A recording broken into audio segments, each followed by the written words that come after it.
Okay, now I don't want to alarm anybody in this room, but it's just come to my attention that the person to your right is a liar.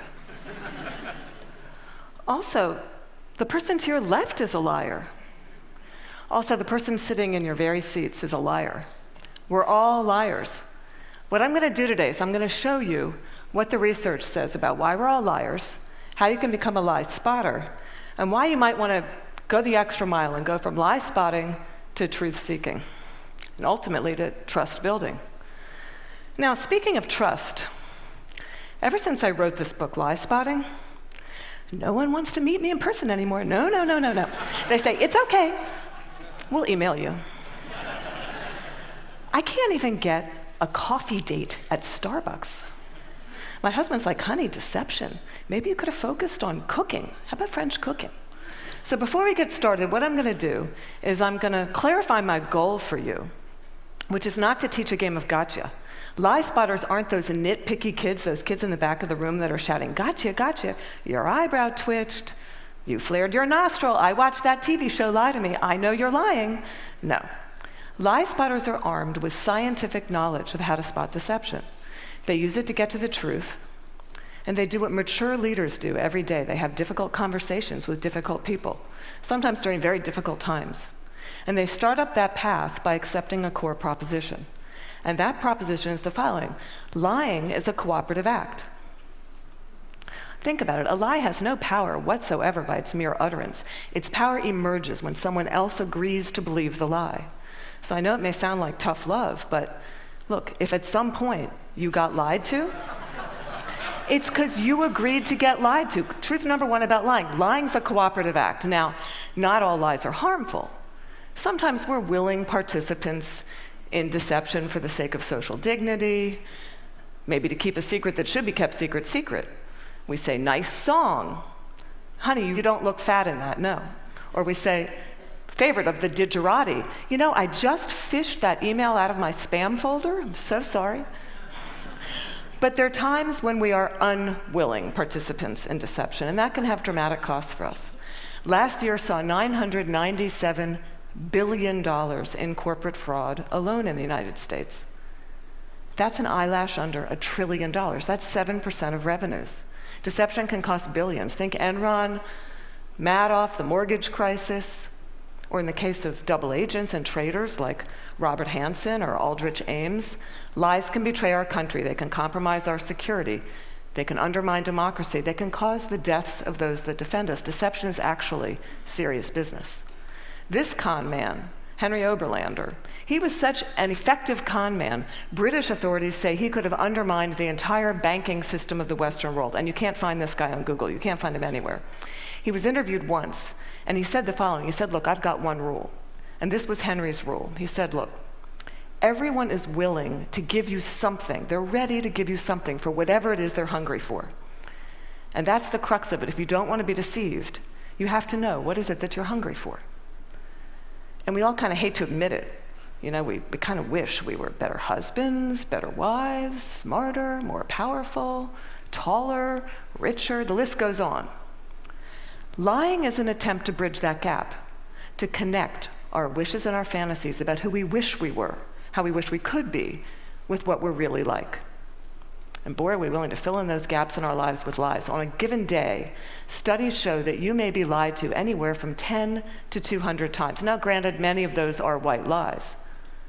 But in another study, it showed that strangers lied 3 times within the first 10 minutes of meeting each other. Now, when we first hear this data, we recoil. We can't believe how prevalent lying is. We're essentially against lying. But if you look more closely, the plot actually thickens. We lie more to strangers than we lie to coworkers. Extroverts lie more than introverts. Men lie 8 times more about themselves than they do other people. Women lie more to protect other people. If you're in an average married couple, you're going to lie to your spouse in 1 out of every 10 interactions. Now, you may think that's bad. If you're unmarried, that number drops to 3. Lying's complex. It's woven into the fabric of our daily and our business lives. We're deeply ambivalent about the truth. We parse it out on an as-needed basis, sometimes for very, very good reasons, and other times just because we don't understand the gaps in our lives. That's truth number 2 about lying. We're against lying, but we're covertly for it in ways that our society has sanctioned for centuries and centuries and centuries. It's as old as breathing. It's part of our culture. It's part of our history. Think Dante, Shakespeare, the Bible, news of the world. Lying has evolutionary value to us as a species. Researchers have long known that the more intelligent the species, the larger the neocortex, the more likely it is to be deceptive. Now, you might remember Coco. Does anybody here remember Coco the gorilla, who was taught sign language? Coco was taught to communicate via sign language. Here's Coco with her kitten. It's her cute little fluffy pet kitten. Coco once blamed her pet kitten for ripping a sink out of the wall. We're hardwired to become leaders of the pack. It starts really, really early. How early? Well, babies will fake a cry, pause, wait to see who's coming, and then go right back to crying. 1-year-olds learn concealment. 2-year-olds bluff. 5-year-olds lie outright. They manipulate via flattery. 9-year-olds, masters of the cover-up.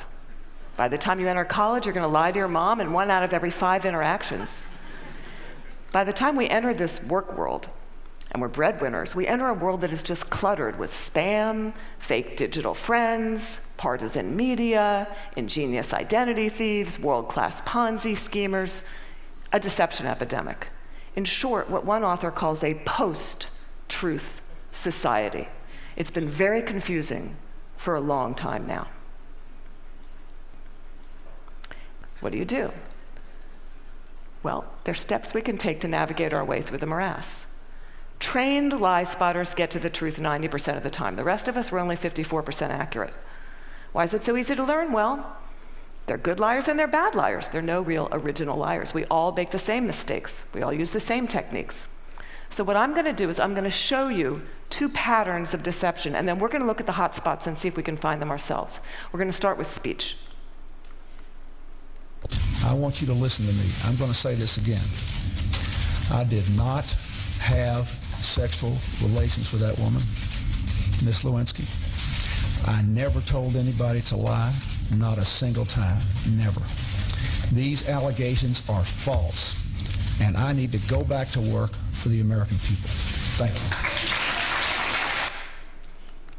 you. Okay, what were the telltale signs? Well, first we heard what's known as a non-contracted denial.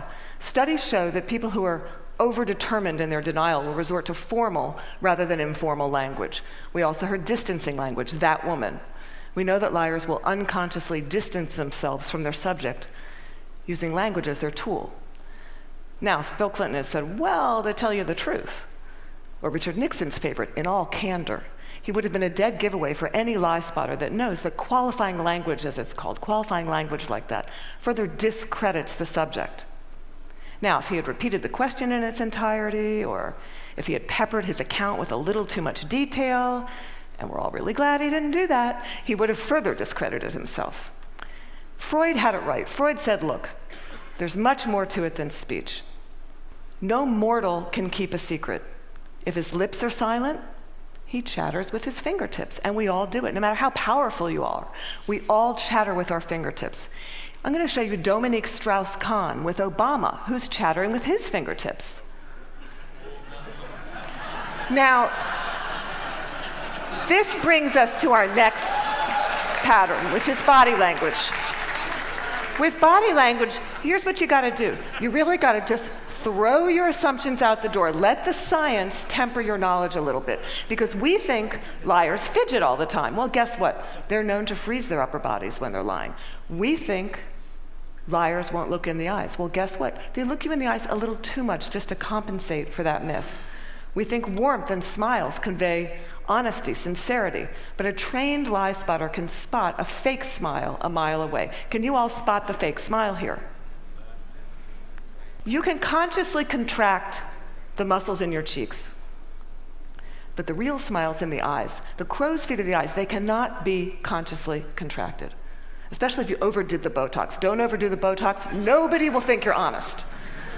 Now we're going to look at the hot spots. Can you tell what's happening in a conversation? Can you start to find the hot spots, to see the discrepancies between someone's words and someone's actions? Now, I know it seems really obvious, but when you're having a conversation with someone that you suspect of deception, attitude is by far the most overlooked but telling of indicators. An honest person is going to be cooperative. They're going to show they're on your side. They're going to be enthusiastic. They're going to be willing and helpful in getting you to the truth. They're going to be willing to brainstorm, name suspects, provide details. They're going to say, hey, maybe it was those guys in payroll that forged those checks. They're going to be infuriated if they sense they're wrongly accused throughout the entire course of the interview, not just in flashes. They'll be infuriated throughout the entire course of the interview. And if you ask someone honest, what should happen to whoever did forge those checks? An honest person is much more likely to recommend strict rather than lenient punishment. Now, let's say you're having that exact same conversation with someone deceptive. That person may be withdrawn, look down, lower their voice, pause, be kind of herky-jerky. Ask a deceptive person to tell their story. They're going to pepper it with way too much detail in all kinds of irrelevant places. And then they're going to tell their story in strict chronological order. And what a trained interrogator does is they come in, and in very subtle ways, over the course of several hours, they will ask that person to tell their story backwards. And then they'll watch them squirm and track which questions produce the highest volume of deceptive tells. Why do they do that? Well, we all do the same thing. We rehearse our words, but we rarely rehearse our gestures. We say yes, we shake our heads no. We tell very convincing stories, we slightly shrug our shoulders. We commit terrible crimes, and we smile at the delight in getting away with it. Now, that smile is known in the trade as duping delight, and we're going to see that in several videos moving forward, but we're going to start, for those of you that don't know him, this is presidential candidate John Edwards, who shocked America by fathering a child out of wedlock. We're going to see him talk about getting a paternity test. See now if you can spot him saying yes while shaking his head no, slightly shrugging his shoulders, lots of be happy to participate in one. I know that it's not possible that this child could be mine because of the timing of events, so I know it's not possible. Happy to take a paternity test and would love to see it happen. Are you going to do that soon? Is there somebody that you can't? I'm only one side. I'm only one side of the test, but I'm happy to participate in one. Okay, those head shakes are much easier to spot once you know to look for them. Now, there are going to be times when someone makes one expression while masking another that just kind of leaks through in a flash. Murderers are known to leak sadness. Your new joint venture partner might shake your hand, celebrate, go out to dinner with you, and then leak an expression of anger. And we're not all going to become facial expression experts overnight here, but there's one I can teach you that's very dangerous and that's easy to learn, and that's the expression of contempt. Now, with anger, you've got two people on an even playing field. It's still somewhat of a healthy relationship, but when anger turns to contempt, you've been dismissed. It's associated with moral superiority, and for that reason, it's very, very hard to recover from. Here's what it looks like. It's marked by one lip corner pulled up and in. It's the only asymmetrical expression, and in the presence of contempt, whether or not deception follows, and it doesn't always follow, look the other way, go the other direction, reconsider the deal, say, no, thank you, I'm not coming up for just one more nightcap, thank you. Science has surfaced many, many more indicators. We know, for example, liars will shift their blink rate, point their feet towards an exit. They will take barrier objects and put them between themselves and the person that's interviewing them. They'll alter their vocal tone, often making their vocal tone much lower. Now, here's the deal. These behaviors are just behaviors. They're not proof of deception. They're red flags. We're human beings. We make deceptive, flailing gestures all over the place all day long. They don't mean anything in and of themselves. But when you see clusters of them, that's your signal. Look, listen, probe, ask some hard questions, get out of that very comfortable mode of knowing, walk into curiosity mode, ask more questions. Have a little dignity. Treat the person you're talking to with rapport. Don't try to be like those folks on Law and Order and those other TV shows that pummel their subjects into submission. Don't be too aggressive. It doesn't work. Now, we've talked a little bit about how to talk to someone who's lying and how to spot a lie. And as I promised, we're now going to look at what the truth looks like. And I'm going to show you two videos. Two mothers.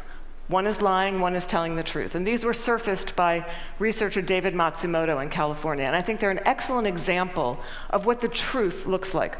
This mother, Diane Downs, shot her kids at close range, drove them to the hospital while they bled all over the car, claimed a scraggy-haired stranger did it. And you'll see when you see the video, she can't even pretend to be an agonizing mother. What you want to look for here is an incredible discrepancy between horrific events that she describes and her very, very cool demeanor. And if you look closely, you'll see duping delight throughout this video. But at night, when I close my eyes, I can see Christy reaching her hand out to me while I'm driving, and the blood just keep coming out of her mouth. And that, maybe it'll fade too with time, but I don't think so.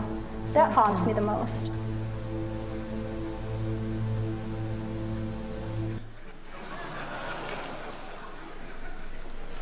Now I'm going to show you a video of an actual grieving mother, Erin Runyon, confronting her daughter's murderer and torturer in court. Here you're going to see no false emotion, just the authentic expression of a mother's agony. I wrote this statement on the 3rd anniversary of the night you took my baby. And you hurt her, and you crushed her, you terrified her, until her heart stopped. And she fought, and I know she fought you. I know she looked at you with those amazing brown eyes, and you still wanted to kill her. And I don't understand it, and I never will.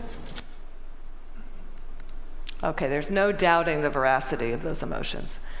Now, the technology around what the truth looks like is progressing on, the science of it. We know, for example, that we now have specialized eye trackers, infrared brain scans, MRIs that can decode the signals that our bodies send out when we're trying to be deceptive. And these technologies are going to be marketed to all of us as panaceas for deceit. And they will prove incredibly useful someday. But you've got to ask yourself, in the meantime, who do you want on your side of the meeting? Someone who's trained in getting to the truth, or some guy who's going to drag a 400-pound electroencephalogram through the door? Lie spotters rely on human tools. They know, as someone once said, character's who you are in the dark. And what's kind of interesting is that today we have so little darkness. Our world is lit up 24 hours a day. It's transparent, with blogs and social networks broadcasting the buzz of a whole new generation of people that have made a choice to live their lives in public. It's a much more noisy world. So one challenge we have is to remember, oversharing, that's not honesty. Our manic tweeting and texting can blind us to the fact that the subtleties of human decency, character, integrity, that's still what matters. That's always what's going to matter. So in this much noisier world, it might make sense for us to be just a little bit more explicit about our moral code. When you combine the science of recognizing deception with the art of looking, listening, you exempt yourself from collaborating in a lie. You start up that path of being just a little bit more explicit because you signal to everyone around you. You say, hey, my world, our world, it's going to be an honest one. My world is going to be one where truth is strengthened and falsehood is recognized and marginalized. And when you do that, the ground around you starts to shift just a little bit. And that's the truth. Thank you.